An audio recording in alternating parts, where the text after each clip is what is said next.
Bonjour, voilà, première vidéo sur la NHL. On va essayer de suivre les playoffs parce que quel meilleur moment pour choisir de commencer ces vidéos que le début des playoffs 2017 après une saison régulière assez longue de 82 matchs pour chaque équipe. Donc bien content de commencer ces vidéos, j'espère que ça va vous plaire. Donc ces vidéos seront faites pour analyser les matchs avant et après. Je vous parlerai peut-être, j'essaierai de mettre des petites vidéos aussi, peut-être insolites, des petits gestes techniques ou des choses qui se seront passées sur les patinoires. Voilà, on va essayer de suivre ces playoffs du mieux possible. J'essaierai de faire des vidéos assez régulièrement. Bon, ça c'est compliqué, hein, comme vous le savez, des matchs tous les soirs, surtout la nuit. Donc j'essaierai de poster le matin assez tôt pour que on puisse, nous les Français, avoir quelques informations pour les matchs d'après. Donc j'espère que ça va vous plaire. Je vais vous parler de la saison régulière avec une petite rubrique top et flop de ce qui s'est passé toute cette saison. Donc on va commencer par les tops. Les tops, donc je pense que le premier top, ce qui me paraît le plus important, c'est bien sûr, encore une fois, Washington, voilà, les Capitals qui ont su encore une fois être la meilleure équipe, l'équipe dominante de la NHL pour cette saison régulière. C'est pas la première fois, hein. Depuis quelques années, on sait que la troupe à Ovechkin arrive quand même à être toujours super bien placée pendant ces saisons régulières. Est-ce que ça sera comme d'habitude et ils vont s'écrouler pendant les playoffs? Ça c'est la question. On analysera ça quand on parlera de la série qu'ils auront à jouer contre Toronto. Voilà. Donc super saison avec 55 victoires, 19 défaites et 8 défaites en prolongation. Pourtant cette année Ovechkin qui n'a pas fait, on peut dire, sa meilleure saison. Il n'a marqué que 33 buts, ce qui est assez rare vu que les 4 dernières saisons il avait réussi à marquer plus de 40 buts. Voilà, le meilleur joueur de l'équipe, c'est Backstrom avec 86 points. Washington, qui en plus d'avoir ses super attaquants, ont un super gardien, un des 3 meilleurs de la NHL.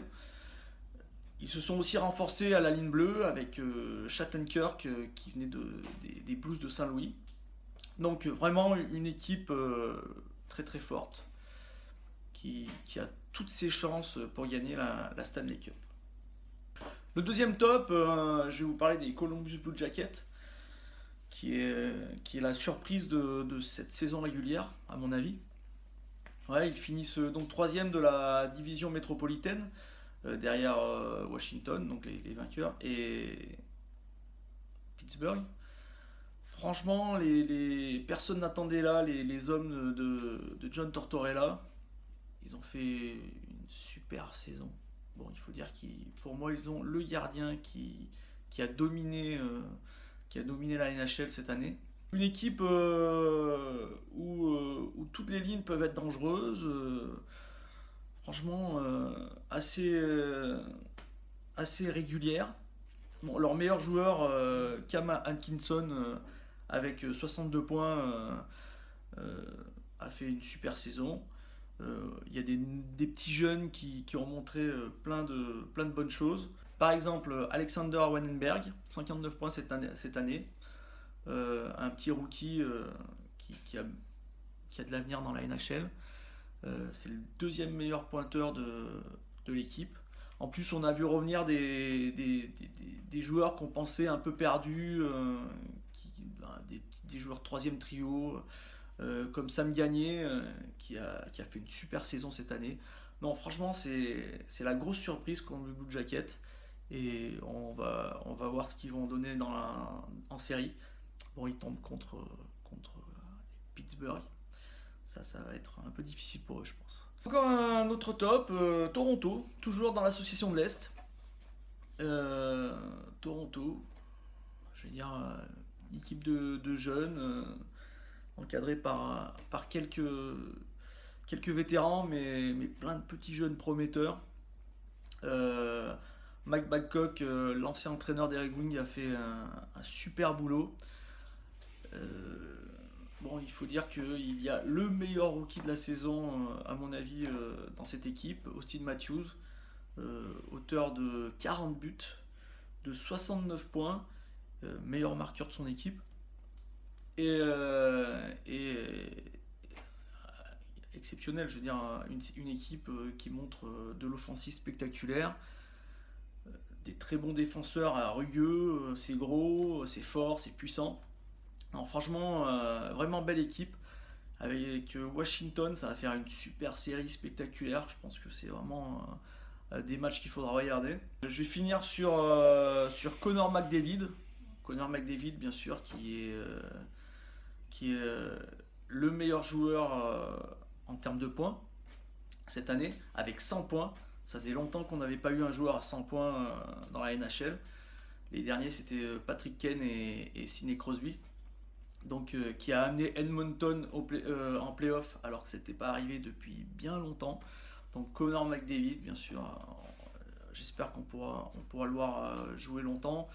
Le futur, c'est celui qui va remplacer à mon avis Sidney Crosby. J'aurais pu parler de Chicago aussi, qui ont fait une super saison. Malgré les départs, à cause du salary cap, ils arrivent toujours à être là.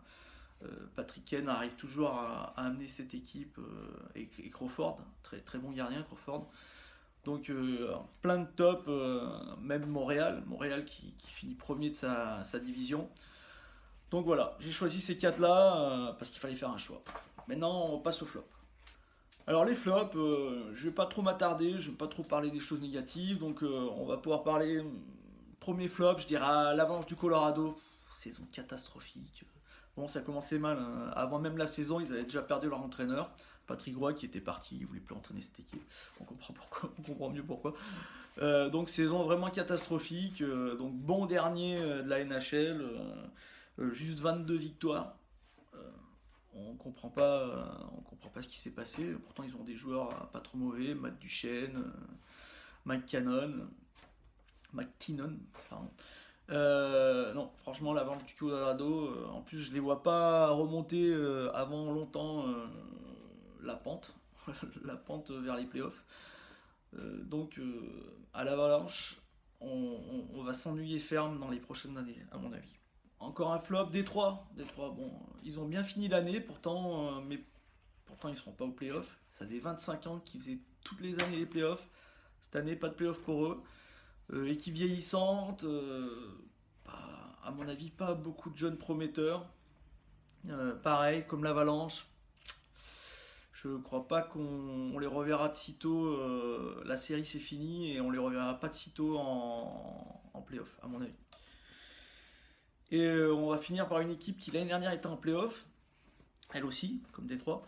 Dallas, incompréhensible quoi. Je veux dire, normalement avec des super joueurs devant, Ben, Tyler Seguin, notre petit français Antoine Roussel. Non, je comprends pas ce qui s'est passé. Bon, ils n'ont pas des très bons gardiens, ça on le savait, mais bon, c'était déjà le cas l'année dernière. Une défense un peu en bois. Donc cette année, ça a vraiment été une année sans pour les Dallas. Ouais, je pense que l'année prochaine, ils vont reprendre de l'énergie et ils vont réussir à atteindre les playoffs. Mais vraiment, la grosse surprise cette année, pour moi, c'est Dallas qui n'a pas atteint les playoffs. Pourtant, avec des attaquants au top niveau. J'espère que cette vidéo vous a plu. J'espère que vous regarderez la prochaine. On va justement dans la prochaine parler des 5 matchs qui auront lieu mercredi dans la nuit, 1h du matin pour nous français, c'est un peu difficile. Je pense regarder les Canadiens pour ma part, mais dans tous les cas, j'analyserai les 5 matchs. Et voilà. J'essaierai aussi, j'en profiterai aussi, j'aime bien un peu parier, donc je vous dirai moi mes pronostics et qu'est-ce que je pense qui va arriver pour ces séries. Donc j'espère à la prochaine.